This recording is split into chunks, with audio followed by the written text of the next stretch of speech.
Hello po, ako po si Kuan Yin, and ngayon papakita ko po sa inyo ang proper table setting. Hi guys!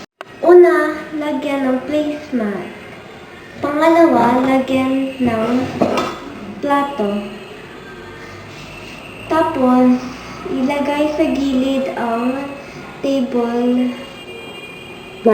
napkin. Tapos, lagyan ng bowl sa gitna para sa dessert. At lagyan ng fork and bread knife sa napkin.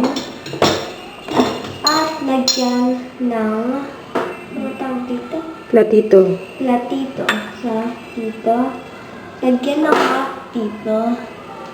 At ilagay yung box. Tapos ilagay yung kutsara dito. Tapos yung teaspoon dito. At tapos na.